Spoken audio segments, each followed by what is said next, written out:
Okay. Well, Peter, how long has it been? It's been too long. Seems like a long time. Yeah, it's been about 5 or 6 years. I think so. But anyway, you're back here for your film, Illegally Yours, Yep. which I saw last night, starring Rob Lowe and Colleen Camp. And I've known, as I was telling you, I've known Rob through the years. I've watched his work. I think I've seen practically everything he's ever done. And I was so amazed to find him in this kind of role, but I have to tell you, I thought he was wonderful. He was fun to work with. It's something that he'd never done before, and you know, he has a good sense of humor about himself. And I said, look, let's just pull the rug out from under the Rob Lowe image that you've got, and you know, let's see what happens. And so, since he wears glasses in life, I said, well, you know, why don't you wear glasses in the picture, and you know, dress a little bit more, you know, tweedy, and you know, more arty, and more like a reader, a bookworm, and lapse-minded, and you know, fall down a few times. And well, he loved the idea of it, and you know, and he jumped right in, and he had fun with it. I think he had fun with it. It was hard work, very hard work, but you know, I think it worked out fine. I think he's excellent. The physical comedy is something that I don't think he's done before. No. Was it difficult for you to direct him in that? Well, you know, Bobbie, I tell you, I started out as an actor. People don't know that usually, but I started out as an actor when I was 15. And people ask me, how do you direct? Well, I still direct a little bit like an actor. By that I mean, I can't just say, well, now, Bobbie, you go over there, and I have to get up and walk around and do it. And then I find how to do it, and then I can tell the actor or actress how I feel they ought to try to do it, based on how I've just tried it. And I find that's the only way I can direct. I don't know how to do it any other way. I can't just sit back and give directions. So I would walk it out with Rob, and I'd try to, you know, figure out what would be the easiest and funniest way to do it, and I'd do it for him, and then he'd see if that worked for him, and then he'd try it, and it worked like that. So we walked him through it, you know, but that's true of most of the pictures I've done. Not too many bruises? No, he didn't get hurt. I got hurt once, actually, jumping off a porch. But he worked hard at it, and it was a very tough picture. He's never off the screen. It's really all his point of view. And you see, the physical comedy is something that nobody's really that familiar with. I mean, because there isn't that much call for it anymore. They don't do it as much. But and you get somebody like John Ritter, who's really good at it, but he's a pro at it.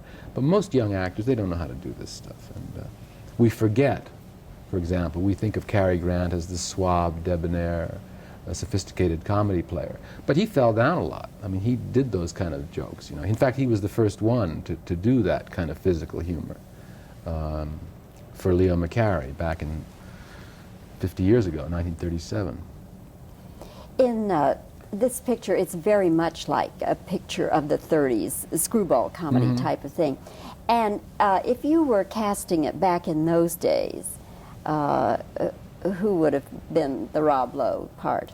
Oh, I think, you know, Jimmy Stewart or Hank Fonda or Cary Grant. I think it would have been like that. We talked about Cary a lot when we were doing the picture, and in fact, I was horrified to find that Rob hadn't even seen any of Cary Grant's movies. So we ran a few for him, and The Awful Truth and Bringing Up Baby, a few like that.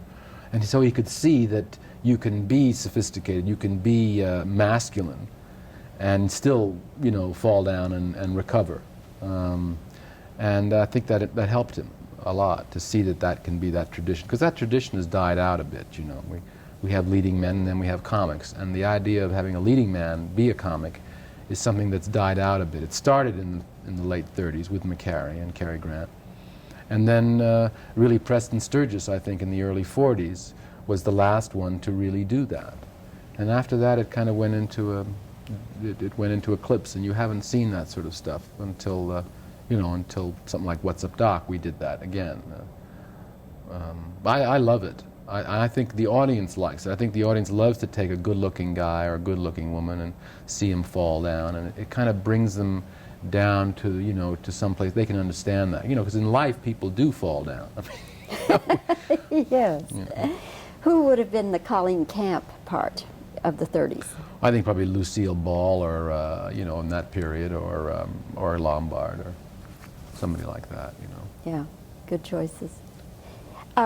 Let's talk a little bit about... Excuse me, even Irene Dunne, who has a reputation of being, you know, this great lady of the cinema. I mean, she was doing that kind of shtick in The Awful Truth and Theodora Runs Wild, and she was wonderful at it. She was almost, you know, could have been, she started screwball comedy.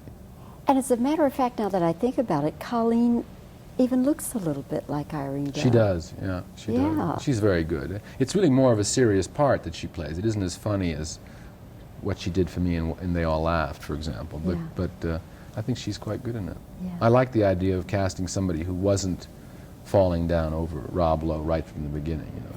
It took him a while to get through to her. Were you surprised that the Academy finally gave an Oscar to Cher? No, I really figured it would happen that way, because the reason she didn't get nominated for Mask, much less win, but the reason she didn't get nominated was really not because the performance wasn't good. Everybody knew it was good. It was because of all the hoopla that happened over my arguing about the music and the cutting of the picture, and then Cher got into it and she started yelling about it. You remember? I remember. And that, the Academy doesn't like that kind of, you know, washing the dirty linen in public, and they're right, I guess. The point is that they weren't going to endorse that at that time, but in the back of their minds they knew they owed her one. And that's happened before in the Academy history. I mean, in 1939, for example, Jimmy Stewart gave what everybody knows was a great performance in Mr. Smith Goes to Washington. They didn't give him the Oscar that year for some reason. They gave it to somebody else. The following year, however, they did give it to him for a picture that clearly wasn't as great a performance, and the Philadelphia Story wasn't even his picture. But that happens. The Academy kind of makes up for its omissions. So I wasn't surprised at all, really. I was pleased. I was too. Yeah. And also she had two other very good roles this year. This year, yeah. So it was her year to get it. No, I thought she would. I voted for her, as a matter of fact. I even got a witness to show that I'd voted for her, in case nobody believed me. I got my daughters to see the... See, I did. No grudges.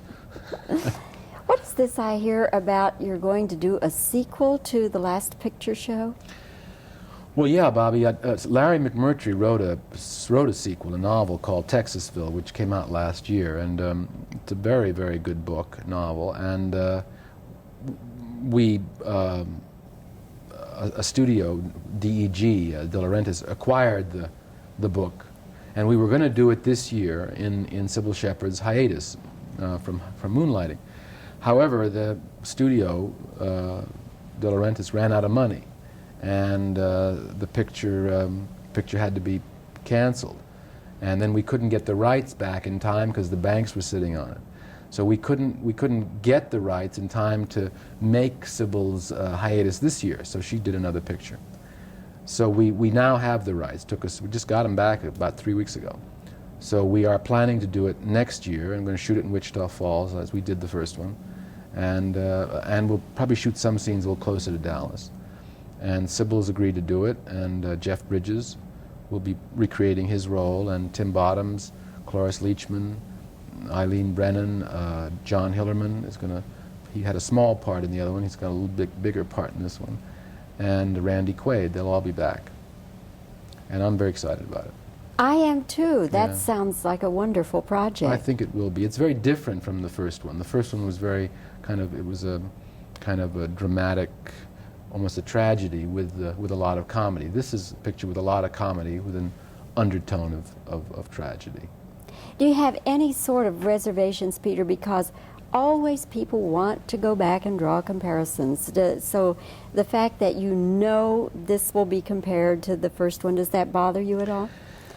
Well, you know, a little bit, but it's so different. The tone of it is so different, and it's such a different kind of picture, and it's going to be in color as opposed to the other one was in black and white, and it's 30 years later, and everybody in the story it's 30 years later. For us it'll be 20 years later, but everybody in the picture will be playing older. They'll actually all be playing older than they are, in fact. And so it's a very different tone, and it's a kind of more of a comedy tone. It's a lot of it's very funny in a kind of dark way, because it's set right in the middle of the worst part of Texas's oil glut in '85, when everybody who'd had a lot of money suddenly was owing $12 million and broke, and so there's it's kind of funny in a sad way, and I don't think it really can be compared to the other one. Hopefully, it'll be as good in what it sets out to do. Mm-hmm. Oh, well, that'll be something to look. It's a very different picture. After all, the other picture is also a story about coming of age, of teenagers coming of age, and you know, life going on. And this is more about a midlife crisis, and Jeff Bridges' part is the central role. And it's really his story. What happens to him? He's going through a crisis. He owes $12 million. He doesn't know what he's going to do. He's got a big family. He's a grandfather, and he's got a one-year-old grandchild.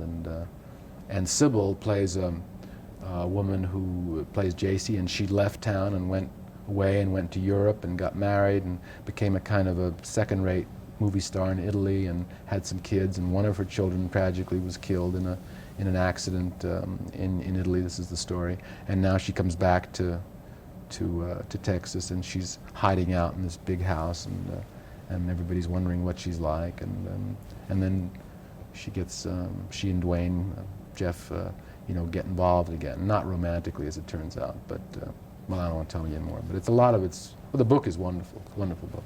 It'll be quite true to the book then?